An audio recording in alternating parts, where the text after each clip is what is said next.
Come to Candlelight Inn, home of the original Chicken George and Jan Sauce. Dine in, carry out, and catering available. Located in Rock Falls and Sterling, Illinois, as well as Clinton, Iowa. Come try our original Chicken George today.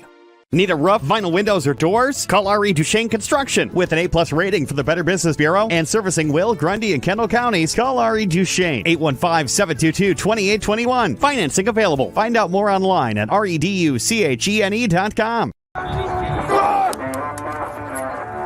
going to come right down to the wire.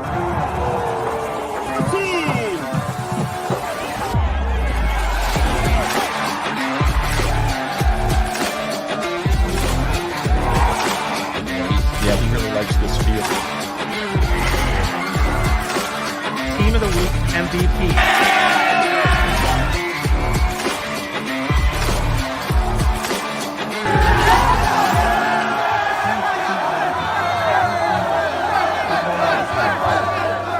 I like Reich. I like Reich. Since 2016, it's been my privilege to represent the people of the 63rd District. I want to continue representing you as an independent voice in Springfield. I like Reich. We like Reich.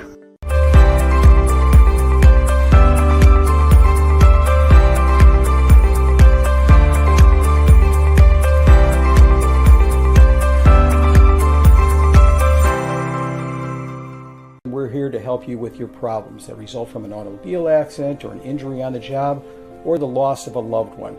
There's no reason you should go through this alone and guess that you're doing things right. We deal with tragedies that affect families and individuals every day. Come here and protect your interest. We've been doing this collectively for over 100 years. Let's put that experience to work for you.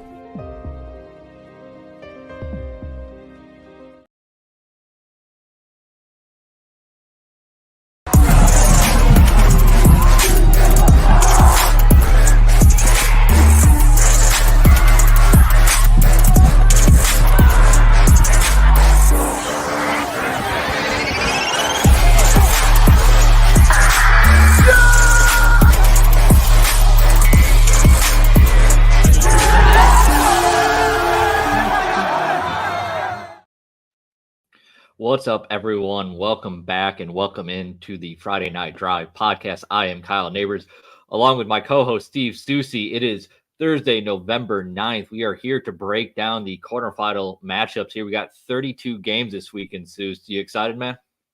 Yeah, I mean, I was kind of looking at the brackets the other day and going through it, and I, like everybody, like a Cinderella story as much as anybody, but it kind of seems like more so this year than any other year that we've had recently, we don't have a lot of them. I mean, this quarterfinal weekend is setting up as a lot of games where you're like powerhouse versus powerhouse. I mean, there are a few teams sprinkled in there that are kind of new to the party, but for the most part, there are a lot of games this week where you're like, these are two titans running into one another. Yeah, I mean, we've talked a bit about like 7A North or the top part of that bracket being some teams we're not used to, but you're right. Overall, a lot of usual faces here. Doesn't mean that there's not a lot of good matchups because honestly, the first two rounds, there weren't a ton of games that I was excited to see, Souce. I just kind of felt like I knew where these were going. That's not the case this weekend. We're going to get into this 1A through 8A. We got Michael Dwojak and Joe Stevenson going to join us here in just a little bit. But this is a really, really good slate of games this weekend in the quarterfinals. Yeah, you can pick almost any class, and if you don't find two or three games that are intriguing to you, I don't think you're paying attention. There are a couple that I look at on paper and I think they have the potential to be maybe lopsided or whatever, but not very many. And like I said, in each class, it seems like we've got two or three games that I could feel comfortable talking about in 5 or 10 minutes, and then you ask me what I think, who's going to win the game at the end, and I'm going to run back to my old staple, it looks like a coin flip on paper, because it genuinely does. I mean, that's what we have a lot of those games this week. All right, we got to get a few propers out of the way first. Make sure you follow Souce on X or Twitter at the Souce. You can find myself on Twitter at Kyle Nabors. You can find Friday Night Drive on Twitter at FN Drive. Also find Friday Night Drive on Facebook, Instagram, and TikTok. Go to shawlocal.com or FridayNightDrive.com for all of our content. We've started posting Souce's analysis for class-by-class breakdowns for the quarterfinal round. We have a ton of preview content going up over the next 24 hours to get you set for Friday and Saturday. Really, Saturday's the bulk of it with only one game on Friday. Soucie, I know that still upsets you a little bit, but at least you got one, buddy.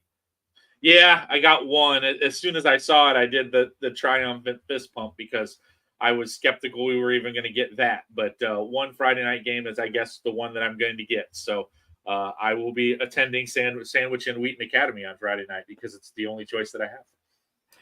Absolutely.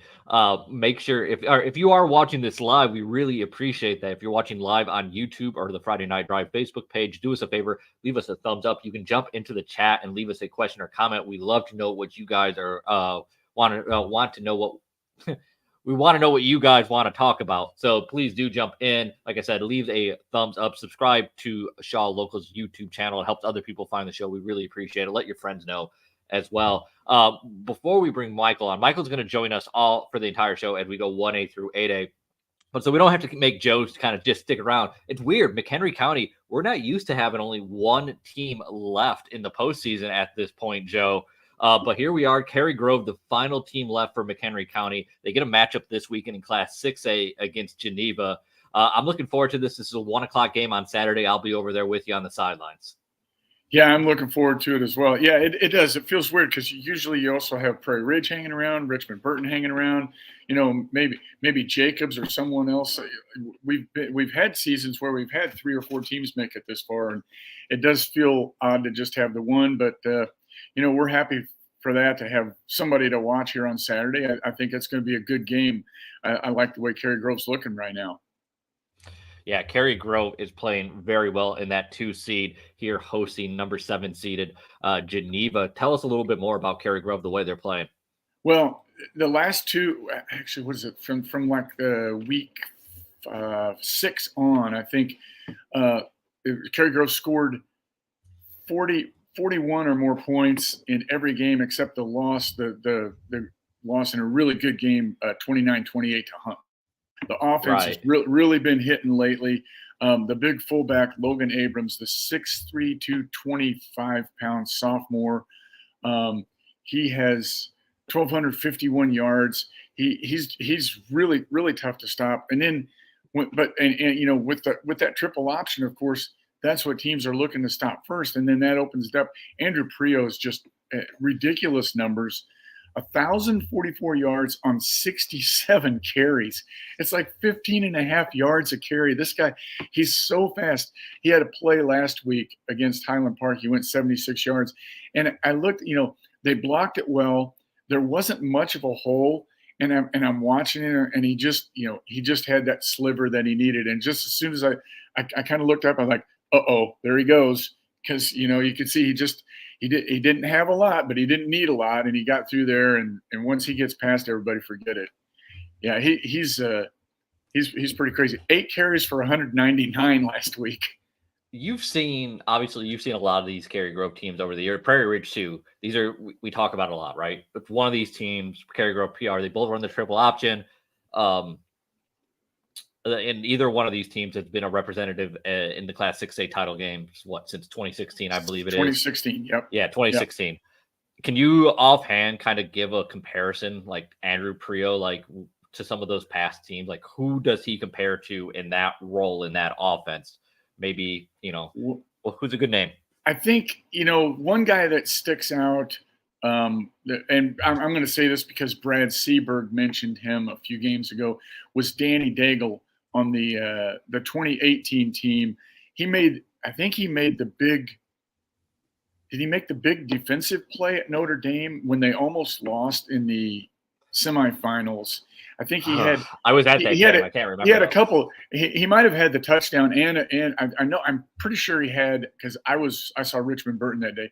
I'm pretty sure that he had a really key defensive play and then turned around and had a big offensive play. I think you're right. That's also absolutely insane that you're able to remember that for a game that you weren't even at. I know, yeah, because I was on the sideline at IC Richmond Burton in that game, and because I kind of wanted to see that game. It was Richmond Burton coach Mike Knoll's first semifinal game ever, you know, that he had reached, and that was a good game for IC. Kind of took over in the fourth quarter, but I remember kept looking for your tweets. and Alex or whoever was at that game. I think it was Sean Hammond and I. Maybe it was. Sean. It was very, very cold that day. I remember that. And I kept looking. I'm like, oh my gosh, are they? And then they pulled it out. They had the big defensive play and a big offensive play at the end. So that kind of stuff. I don't know. That's the way I'm built. That kind of stuff sticks in my brain. But yeah, that would be a guy. That kind of jumps out. Somebody, really, really fast like that. They seem to come up with those guys. They come up with the big fullback, and then a couple of guys on the outside that are just really fast. Watching Frio, he might be Carey's fastest guy. I think Seaberg, the way he talked about him in a story I did last week, I think Brad might think that Andrew would be as fast as anybody's had.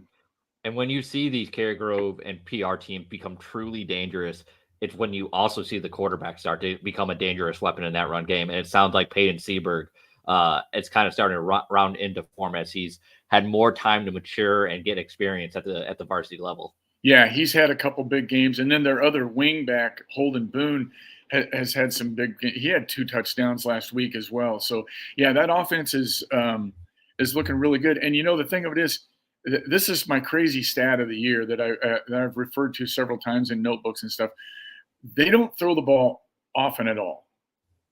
Peyton Seaberg has 13 completions on the year, and 9 of them have been touchdowns. So they pick their spots, and when they throw it, they're going to hurt you. So yeah, it should be fun. I know Geneva had a little bit of a playoff drought in the from 2016 through 19, and now the Vikings are back in for the 3rd year in a row, and so yeah, I'm really looking forward to that one on Saturday. We got a question here in the chat from Jerry Miller, and I don't have the answer to it. I'll see if you guys do. If not, we'll have to check in with Jake Bartleson, who covers Kane County for us, get an answer from him. Jerry says, Geneva top wide receiver back. Yeah, I believe he's got to be referring over here to Taylor Taylor, right, Soucie? Yeah, that would be who I believe he would be referring to. Yeah. Jake and I combined on that preview capsule, and it's going in tonight, I think. Jake did not know. He said status was still unknown regarding his injury. That was what Jake had as of yesterday. Okay. Yeah, Taylor, obviously a very, very talented player out of the 2025 class at wide receiver for Geneva. Big part of what they do, so it'd be interesting to see if he's able to play in this game or not. Joe, you got anything else for us before we let you go? Is Taylor's mom, I believe, played for the – You're going to put me on the spot here. Played for the Chicago Bandits? I think it – I haven't heard that. But that doesn't mean it's not true. I know there's a player on Geneva, and his mom was played for the Chicago Bandits, and then also coached softball at Judson. So now sounds like we have a story idea. See, there we go. I think he's the kid. I'm not completely sure, but I think that's. I'll have to look that up. But all right, Joe, we'll let you go for now. I'll see you over there on Saturday. Sound good? Very, very good. Very good. Have a good show, guys. All right. Talk to you later, Joe. All right, Sue. So we're going to go ahead, everyone, and start kind of jumping in here 1A through 8A. I'm going to bring Michael on quick, though. Michael Dwojak, who covers the Chicago Catholic League for Friday Night Drive. How you doing, man? Good. How you guys doing? Wonderful. I know you're a fellow Sox fan. So how we're having a great morning, aren't we, guys? A great 2 years. Where are we at right now? I may have swore a couple times this morning when I saw that news. I'm like, listen, it's bad enough to have to watch this White Sox team. At least like Jason Benetti and Steve Stone made it tolerable the last couple of years. That was some bad news this morning. Well, I saw that I saw that it was trending this morning, and my initial reaction was I didn't want to open it up because I knew it wasn't going to be good.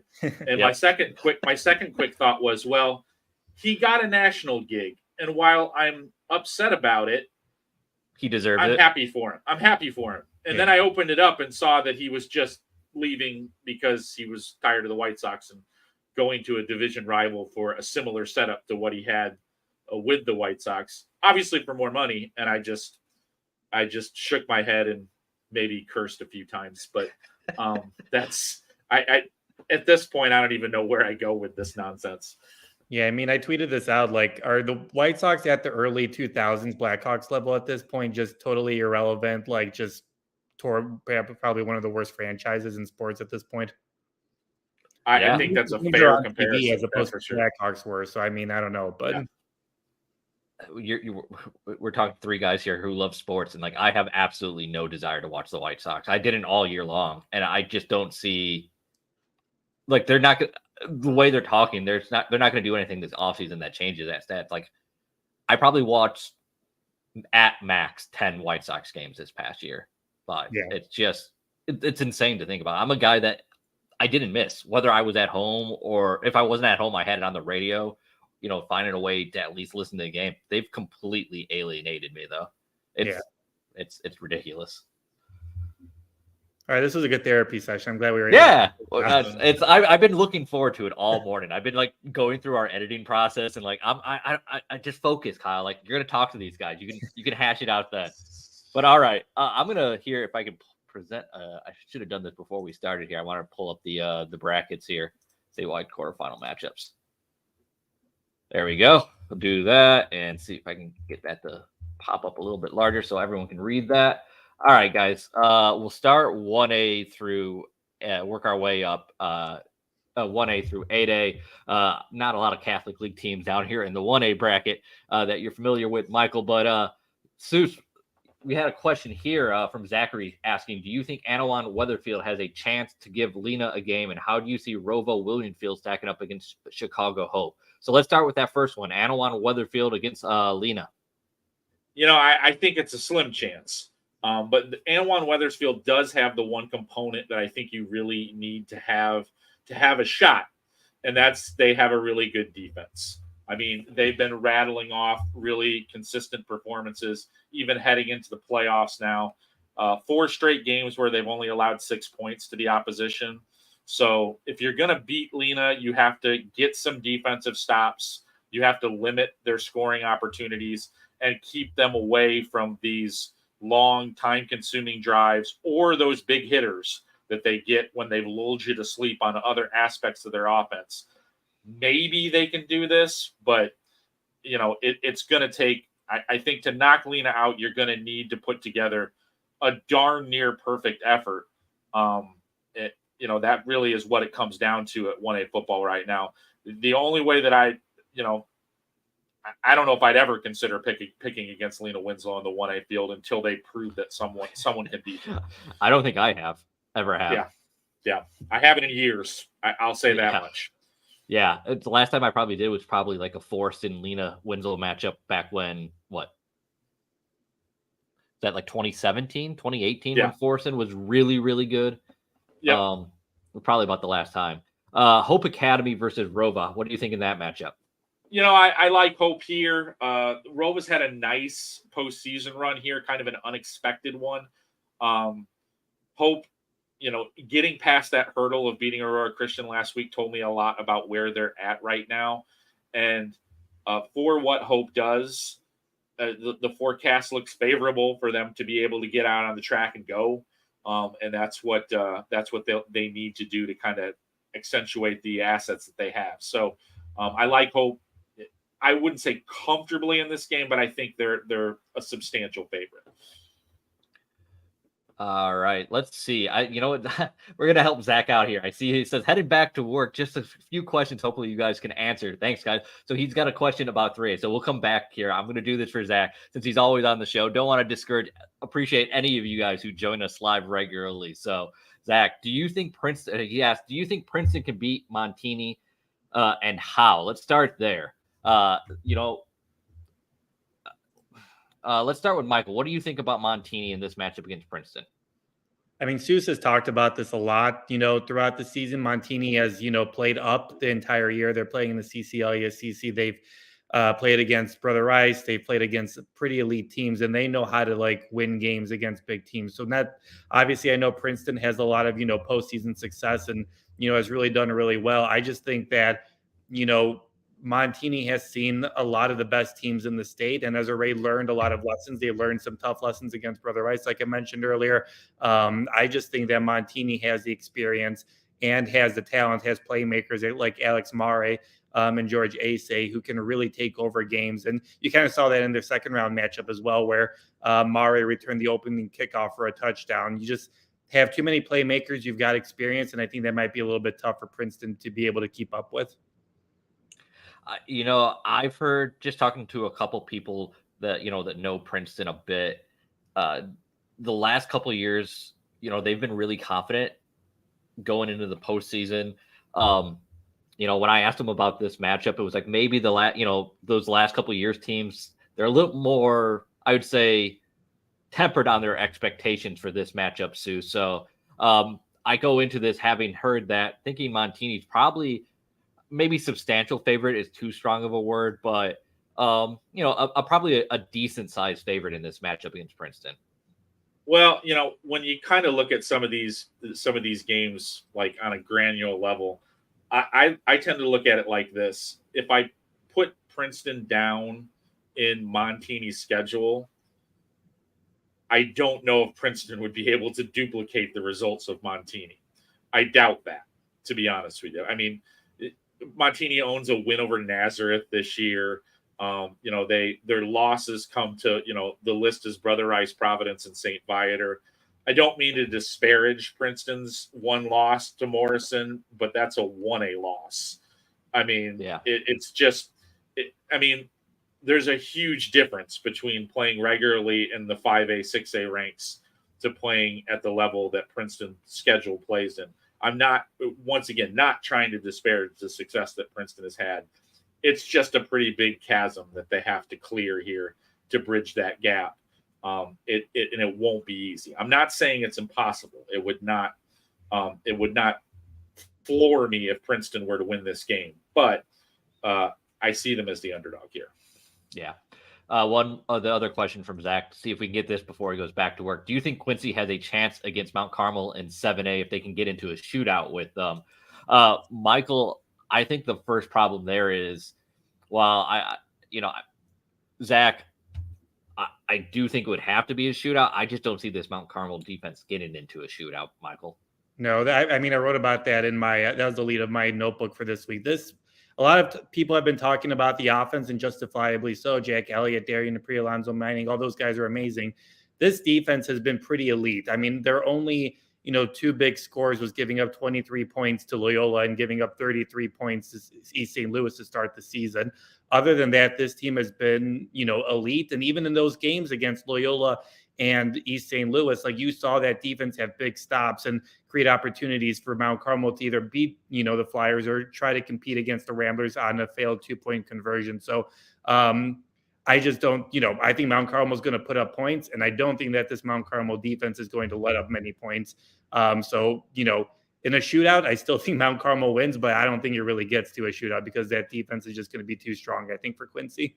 Yeah, I'm going to be, completely honest with you, Zach. The only way I think Quincy has a chance in this game, and Sue's correct me if I'm wrong, is like Mount Carmel has to have multiple turnovers and Quincy capitalizes on short field or something like that. I mean, Mount Carmel to me is a heavy, heavy favorite here. Yeah, I would kind of agree with that. It's like Michael was just saying about their defense. I mean, I haven't seen them live since going all the way back to week 1. And granted, they did give up some points to East St. Louis, but everybody gives up points to East St. Louis when they play them. That happens. And I will, in the first half of that game against East St. Louis, that was one of the things that stood out to me. They really frustrated the heck out of that East St. Louis offense. They didn't really get their footing until, I want to say, probably late third quarter. They didn't really get anything going offensively. And no offense to Quincy, I know they have some good offensive players at the skill positions. Those players don't match what East St. Louis has. And if Mount Carmel was able to frustrate East St. Louis in the fashion that they did, I think they can do the same with Quincy. And I think it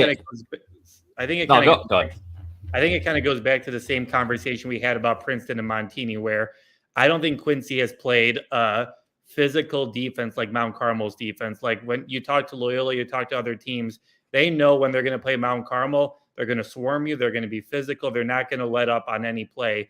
And I'm just not sure Quincy has played a defense like that is going to hit as hard as Mount Carmel's is going to hit. So when that's all fair. Bringing up East St. Louis and Luther Burden made me think of something, Susan, I wanted to ask you, and it's football related this time, at least, but I am derailing us here. With the announcement yesterday that the NCAA is changing it to where underclassmen can now be in the showcase games.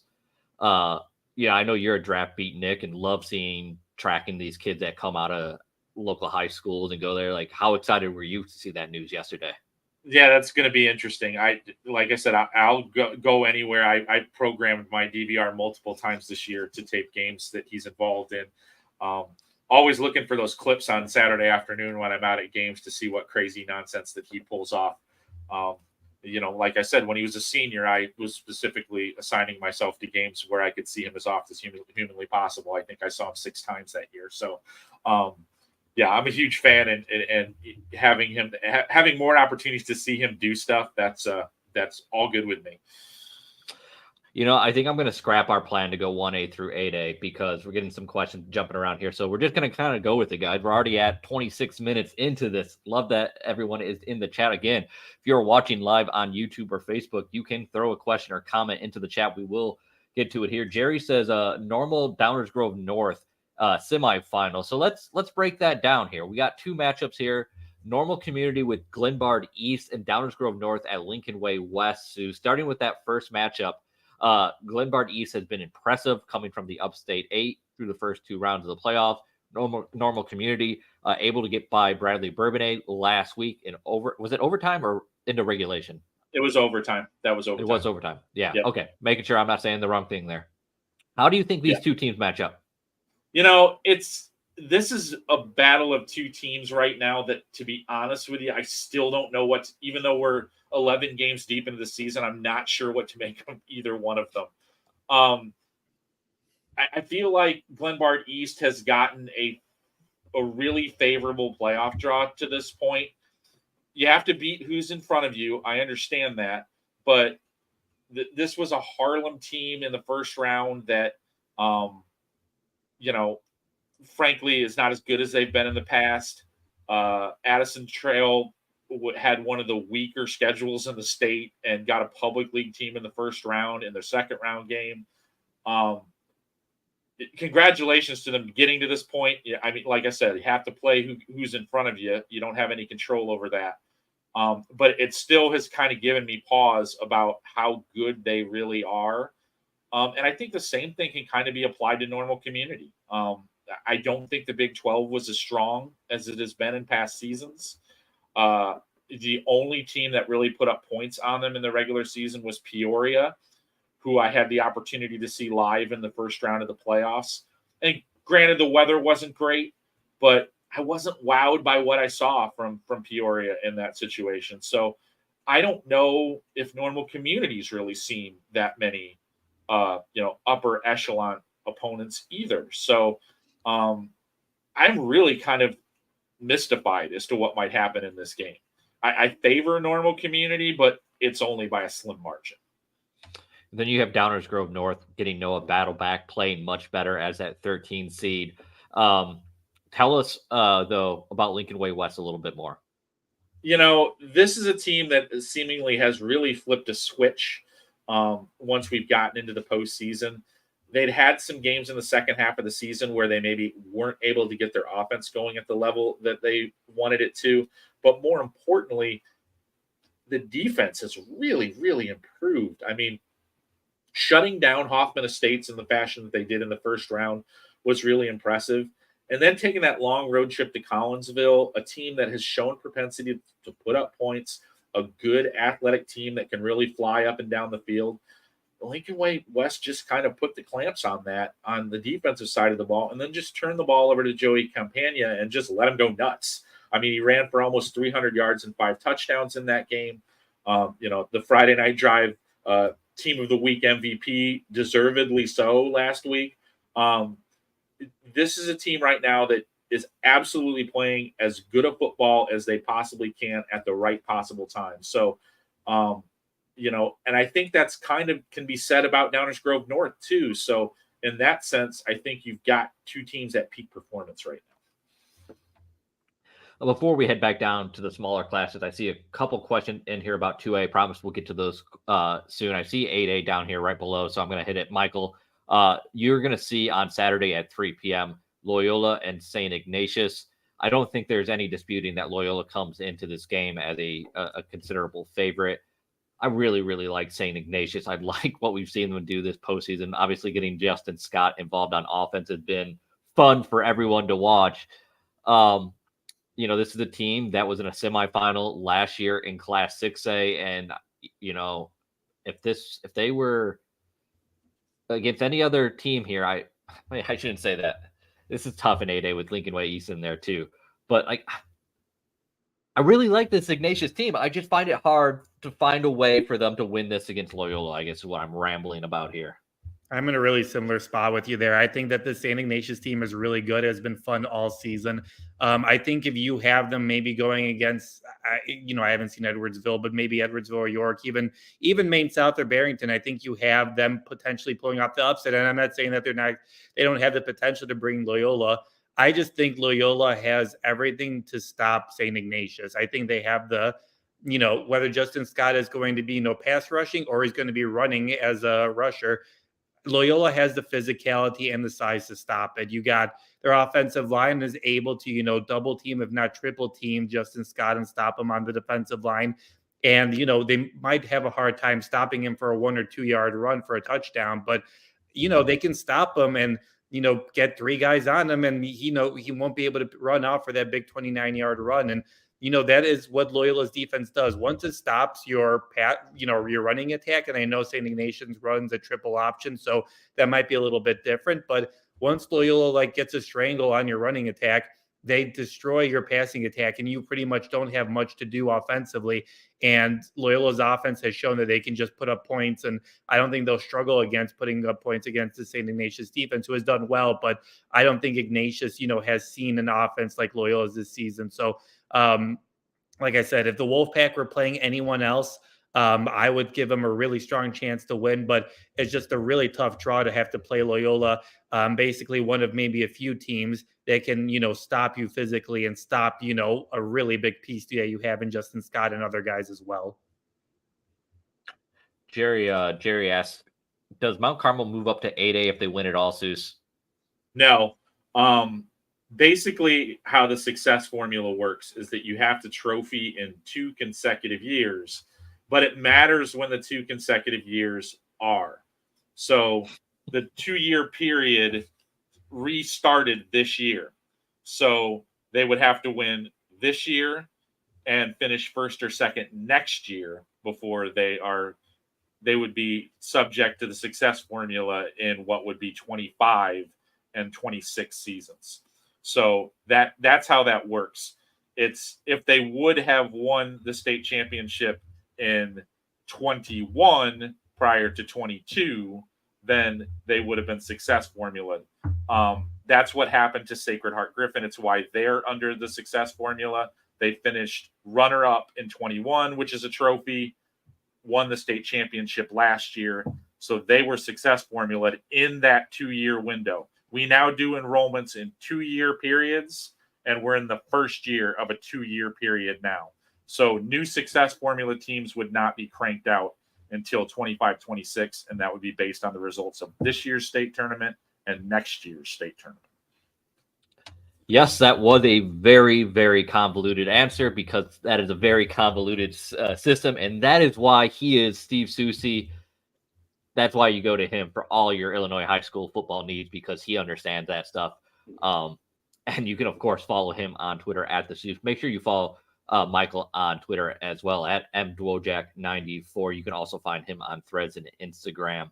Let's go back down here to 1A here. Jesse, we need a cook says, love the screen name always, says, is a Camp Point Central Althoff winner the South representative? That game taking place at 2:00 on Saturday. Souce, this is one game. I'm going to be over watching Cary Grove and Geneva, but this is one of those games where I hope to be able to find a feed later in the afternoon to go back and watch this one.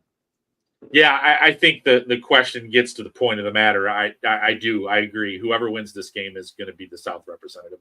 I don't mean to disparage those other two teams on the bottom of the bracket, but I felt like, if you had to rank the teams in this classification, you're looking at number 2 and number 3 in this game behind Lena Winslow. Lena Winslow is on top of that mountain until they prove they're not. But these are the two teams since the beginning of the season that I believed are the 2 spots behind them. I believe whoever wins it will go to normal. We're getting a track meet in this game, aren't we?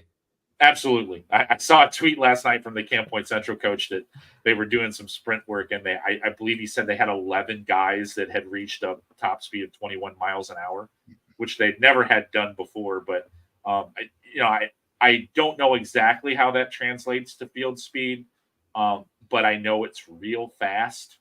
So that's and then that's one of those things what it really comes down to, and Althoff as well has speed all over the field. So it's going to be a very impressive display of athleticism, especially at the 1A level, where usually you aren't blessed with that many players that have that kind of speed. Yeah, absolutely. Adam Anderson checking in says, thoughts on 2A South this weekend? Athens favored in my opinion, but hard to win in Nashville. Can't get a read on Shelbyville or Mater Dei. Both beat teams they should have, but unsure of how good they are. Souce, what do you think about 2A South?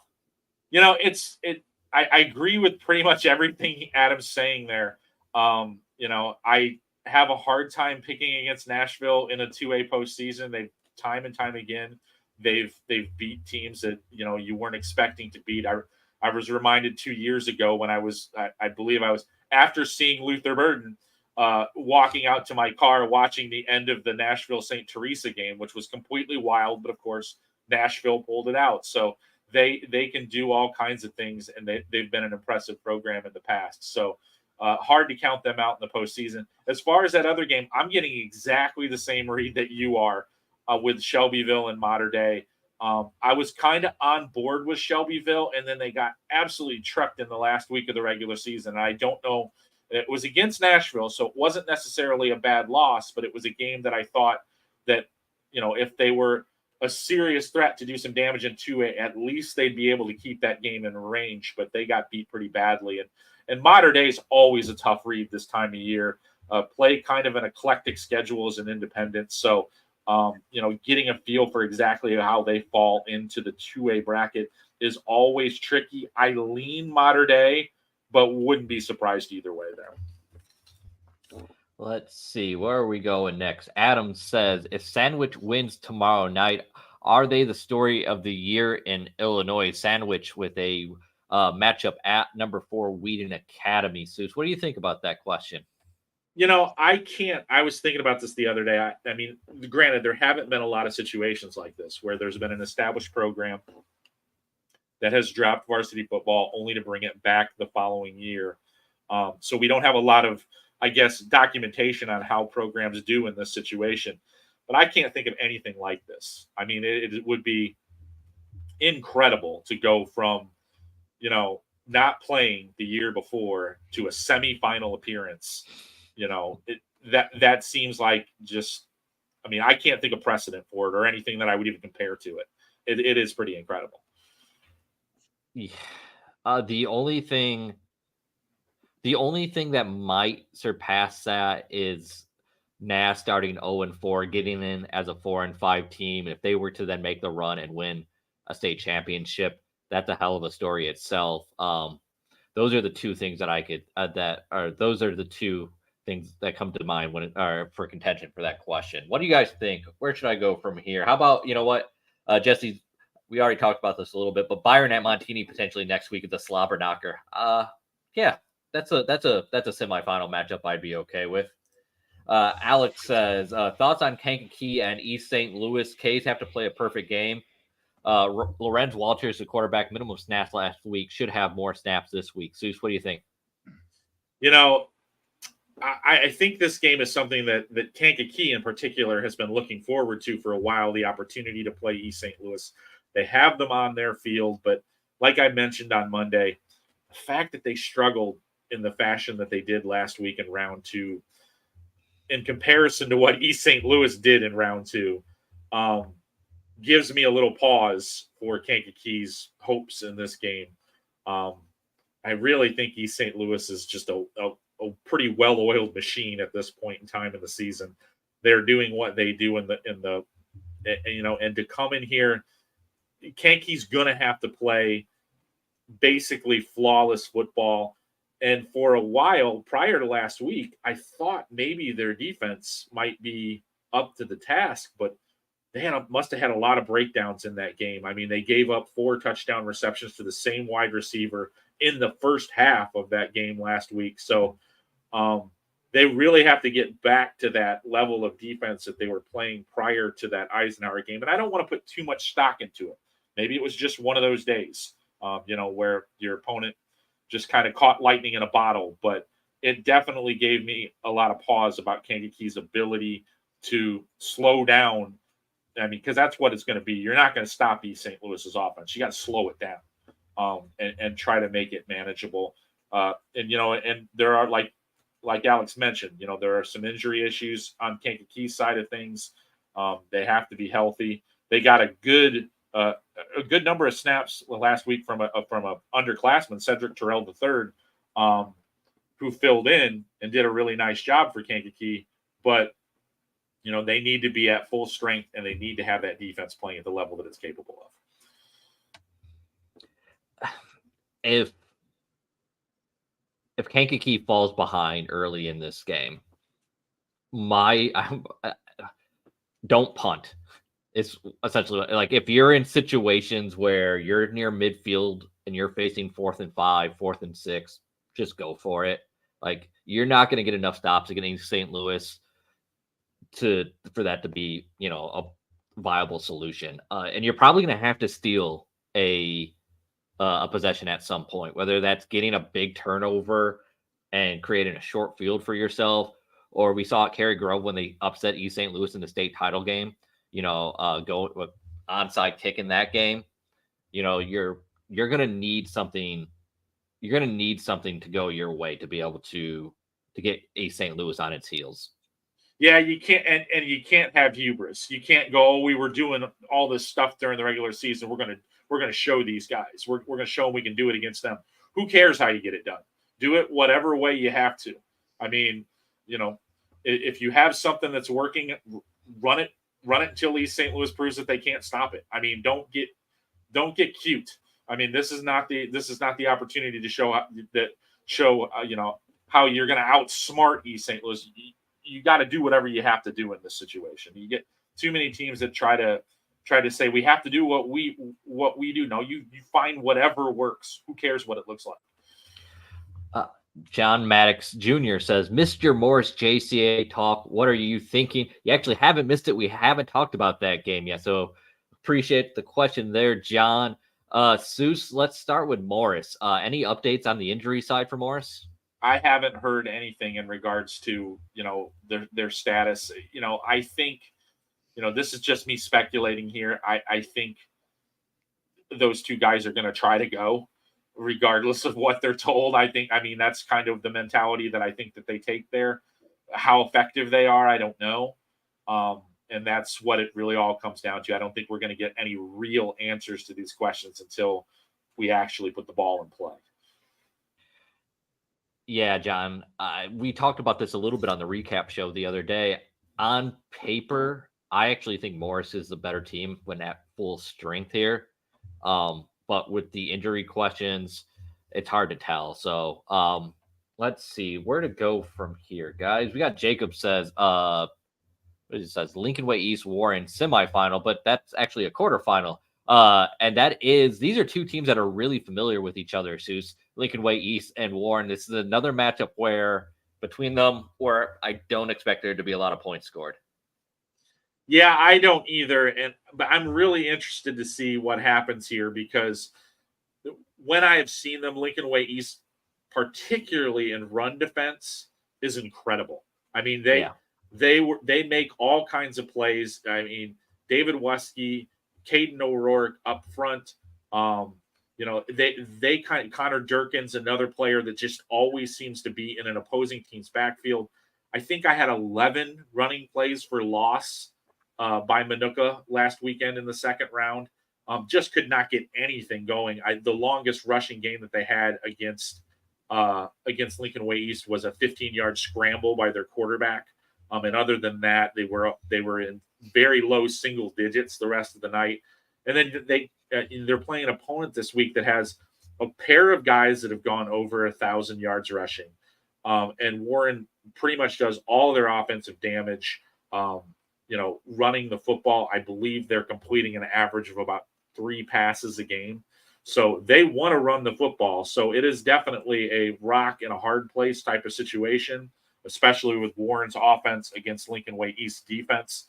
Warren's defense is very good as well, but Lincoln Way East, I think, has the ability to balance their offense a little bit better if they need to. They've been running the ball a lot too, but they can also throw the ball successfully if they need to. So that's where it really comes down to for me. I think, will Warren be able to run against Lincoln Way East? Because if they can't, it's going to be a long evening for Warren. All right, guys, we're all caught up in the questions here. We got to wrap up in a couple minutes, but since we've been jumping around, Michael, Soucie, is there any matchup we haven't hit on that you want to talk about quick? I think we've bounced on just about everything. I'm really interested in this Nazareth Carmel matchup. Yeah, I think that's one. That's one of the better matchups, and I think both that 5A and the 4A bracket as well has some really good matchups there. But that Nazareth Carmel game should be really fun, just to see. I feel like we've been hyping up Carmel, from the beginning of the season, and we've been talking about the talent that they have. I'm really curious to see how the talent that Naz has compares to the talent that Carmel has, because I feel like those are two deeply talented teams that, kind of play similar styles. I don't know if it's exactly the same, but they kind of have similar style philosophies, which I'm kind of excited to see how they compare against each other.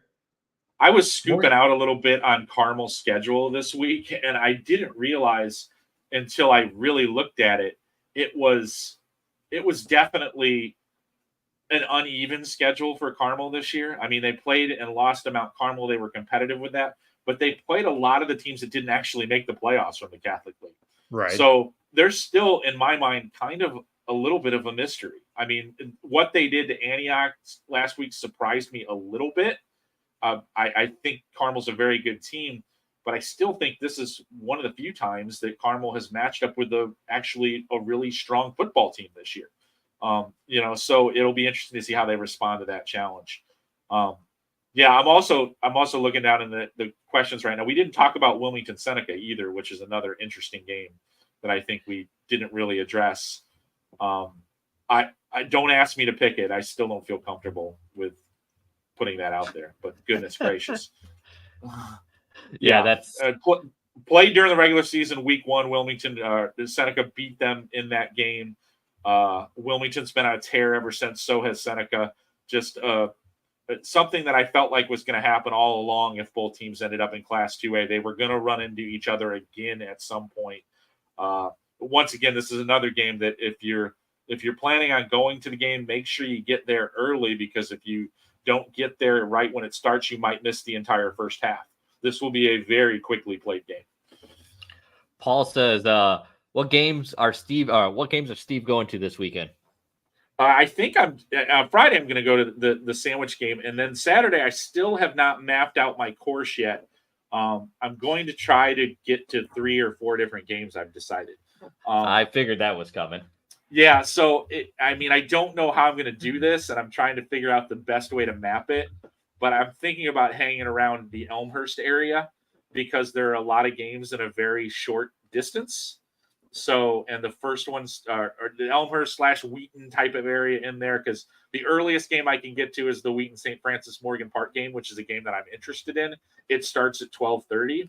So I think I'm going to probably just wander around in there and actively follow Twitter to see if there's a better game that I need to be at. So it should be an adventure for me. Kyle Buzz says Carmel, Mount Carmel, Southern Illinois, and Mount Carmel, Chicago all left. How many survived the weekend? I think all three do. I agree. Let's finish it up here, guys. I'll start with you, Michael, on this question. Best game of the weekend. Best game of the weekend. Best game of the weekend here we're looking at. In the CCL or overall? What's your overall? What game are you most looking forward to this weekend? Carmel Nazareth is really interesting. I'm just really curious to see, how those two teams match up against each other.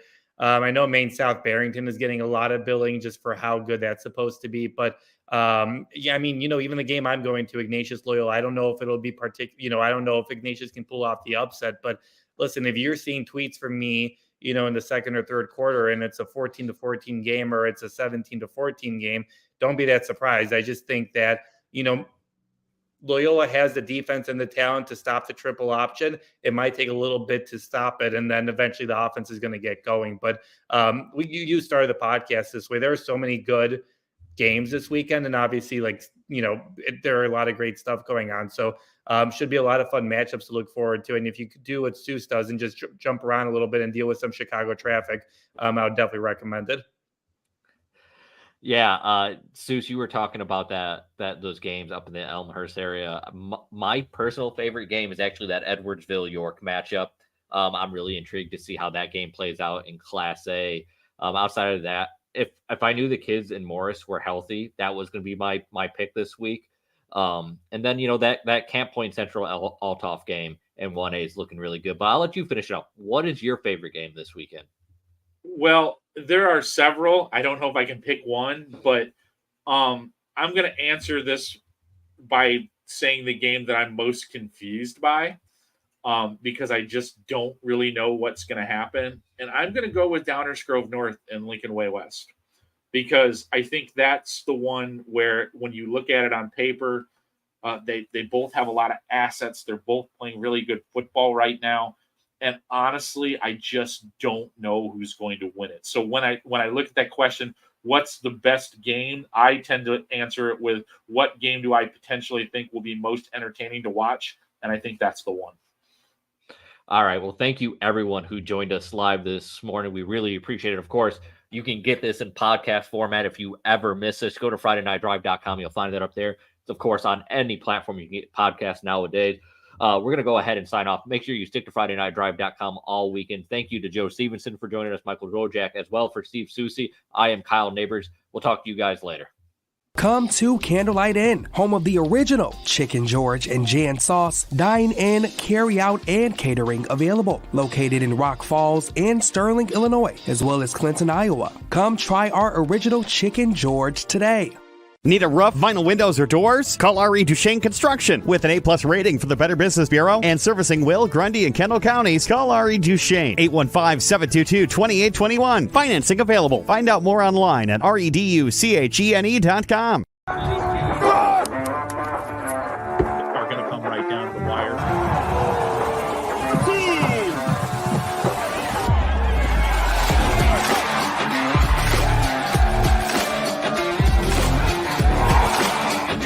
Yeah, he really likes this field. Team of the Week MVP.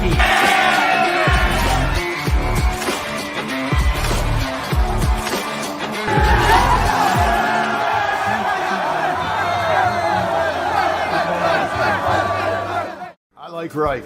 I like Reich. Since 2016, it's been my privilege to represent the people of the 63rd District. I want to continue representing you as an independent voice in Springfield. I like Reich. We like Reich.